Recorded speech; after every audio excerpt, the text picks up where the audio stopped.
Chapter 2. The starting point. The source of suffering lies within each of us. When we understand our own reality, we shall recognize the solution to the problem of suffering. Know thyself, all wise persons have advised. We must begin by knowing our own nature. Otherwise, we can never solve our own problems or the problems of the world. But actually, what do we know about ourselves? We are each convinced of the importance of ourselves, of the uniqueness of ourselves, but our knowledge of ourselves is only superficial. At deeper levels, we do not know ourselves at all. The Buddha examined the phenomenon of a human being by examining his own nature. Laying aside all preconceptions, he explored reality within and realized that every being is a composite of 5 processes, 4 of them mental and 1 physical. Matter. Let us begin with the physical aspect. This is the most obvious, the most apparent portion of ourselves, readily perceived by all the senses. And yet how little we really know about. Superficially, one can control the body. It moves and acts according to the conscious will. But on another level, all the internal organs function beyond our control, without our knowledge. At a subtler level, we know nothing, experientially, of the incessant biochemical reactions occurring within each cell of the body. But this is still not the ultimate reality of the material phenomenon. Ultimately, the seemingly solid body is composed of subatomic particles and empty space. What is more, even these subatomic particles have no real solidity. The existence span of one of them is much less than a trillionth of a second. Particles continuously arise and vanish, passing into and out of existence, like a flow of vibrations. This is the ultimate reality of the body, of all matter, discovered by the Buddha 2,500 years ago. Through their own investigations, modern scientists have recognized and accepted this ultimate reality of the material universe. However, these scientists have not become liberated, enlightened persons. Out of curiosity, they have investigated the nature of the universe, using their intellects and relying on instruments to verify their theories. In contrast, the Buddha was motivated not simply by curiosity, but rather by the wish to find a way out of suffering. He used no instrument in his investigation other than his own mind. The truth that he discovered was the result not of intellectualizing, but of his own direct experience, and that is why it could liberate him. He found that the entire material universe was composed of particles, called in polykalpas, or indivisible units. These units exhibit in endless variation the basic qualities of matter: mass, cohesion, temperature, and movement. They combine to form structures which seem to have some permanence. But actually, these are all composed of minuscule kalapas which are in a state of continuously arising and passing away. This is the ultimate reality of matter, a constant stream of waves or particles. This is the body which we each call myself. Mine. Along with the physical process, there is the psychic process, the mind. Although it cannot be touched or seen, it seems even more intimately connected with ourselves than our bodies. We may picture a future existence without the body, but we cannot imagine any such existence without the mind. Yet how little we know about the mind, and how little we are able to control it. How often it refuses to do what we want, and does what we do not want. Our control of the conscious mind is tenuous enough, but the unconscious seems totally beyond our power or understanding, filled with forces of which we may not approve or be aware.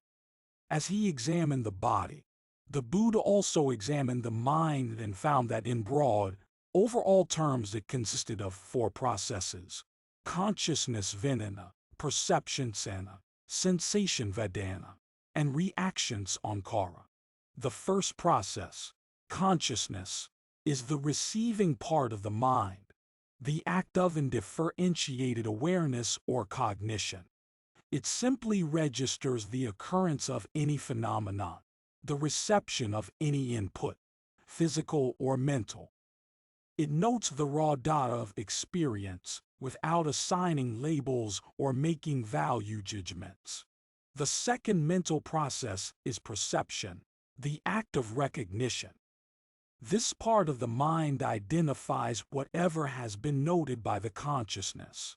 It distinguishes, labels, and categorizes the incoming raw data and makes evaluations, positive or negative. The next part of the mind is sensation. Actually, as soon as any input is received, sensation arises, a signal that something is happening. So long as the input is not evaluated, the sensation remains neutral. But once a value is attached to the incoming data, the sensation becomes pleasant or unpleasant, depending on the evaluation given. If the sensation is pleasant, a wish forms to prolong and intensify the experience. If it is an unpleasant sensation, the wish is to stop it, to push it away. The mind reacts with liking or disliking.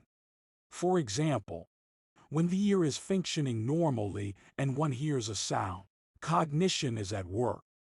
When the sound is recognized as words with positive or negative connotations, perception has started to function.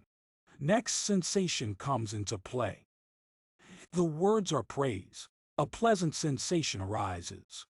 If they are abuse, an unpleasant sensation arises. At once reaction takes place. If the sensation is pleasant, one starts liking it, wanting more words of praise. If the sensation is unpleasant, one starts disliking it, wanting to stop the abuse. The same steps occur whenever any of the other senses receives an input. Consciousness, perception, sensation, reaction. These four mental functions are even more fleeting than the ephemeral particles composing the material reality. Each moment that the senses come into contact with any object, the four mental processes occur with lightning-like rapidity and repeat themselves with each subsequent moment of contact. So rapidly does this occur, however, that one is unaware of what is happening. It is only when a particular reaction has been repeated over a longer period of time and has taken a pronounced, intensified form that awareness of it develops at the conscious level. The most striking aspect of this description of a human being is not what it includes but what it omits.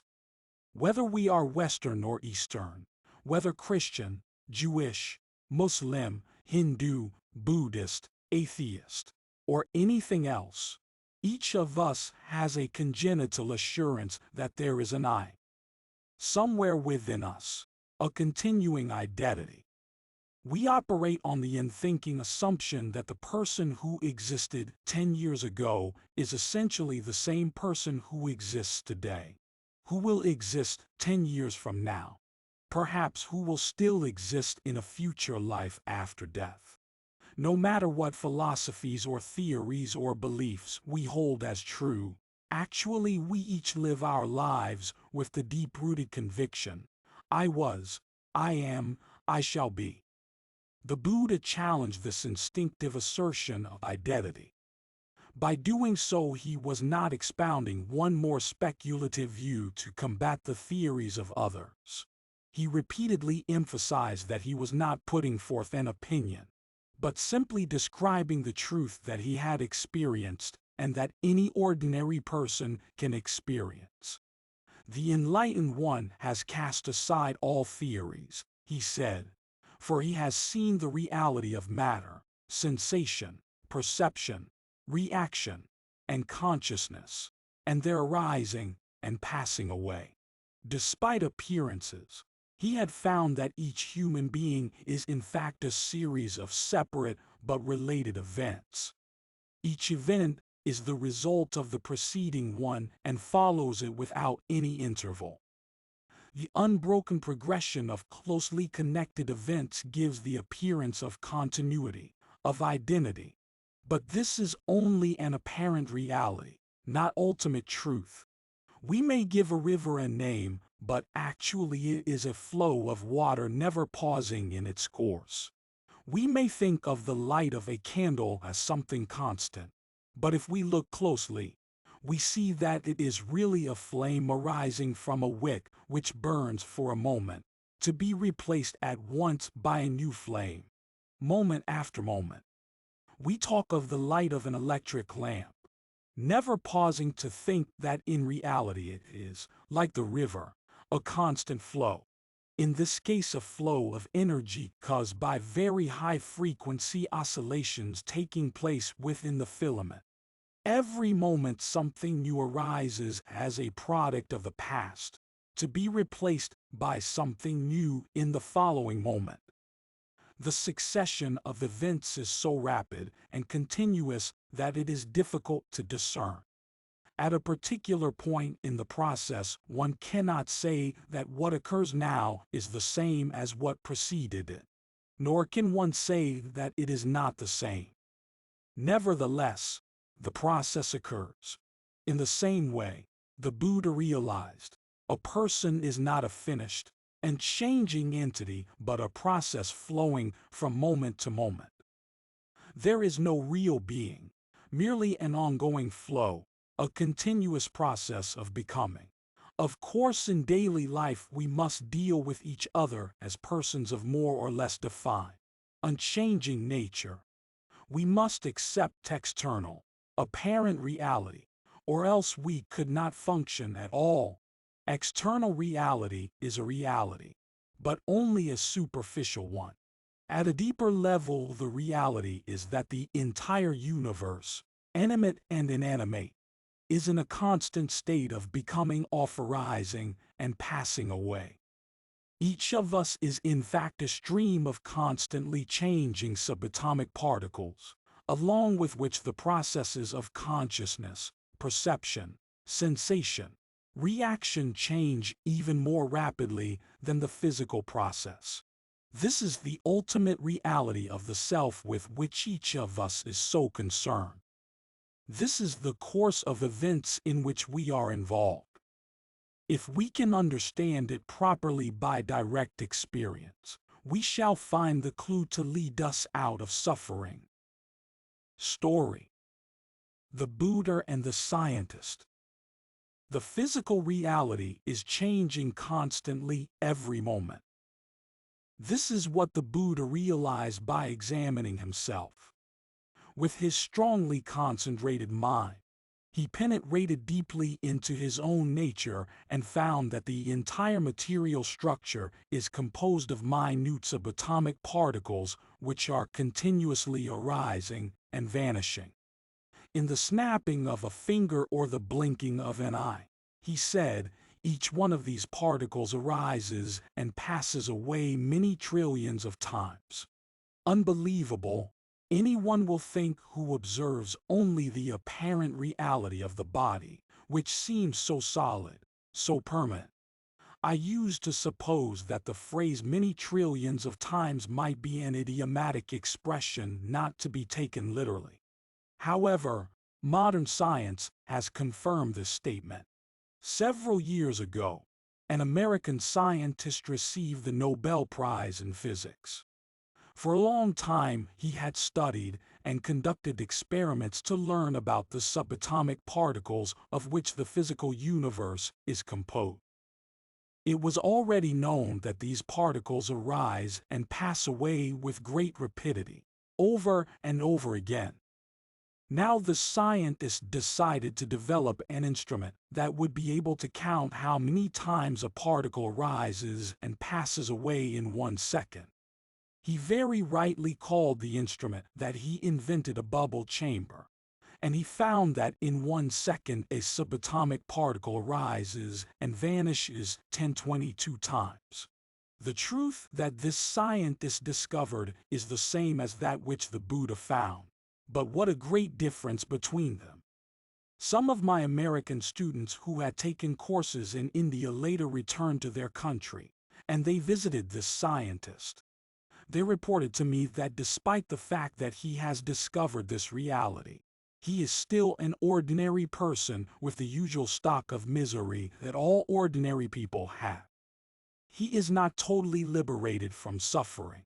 No, that scientist has not become an enlightened person, not been freed from all suffering, because he has not experienced truth directly. What he has learned is still only intellectual wisdom.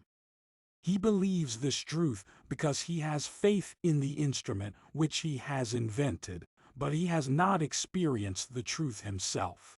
I have nothing against this man nor against modern science. However, one must not be a scientist only of the world outside. Like the Buddha, one should also be a scientist of the world within, in order to experience truth directly.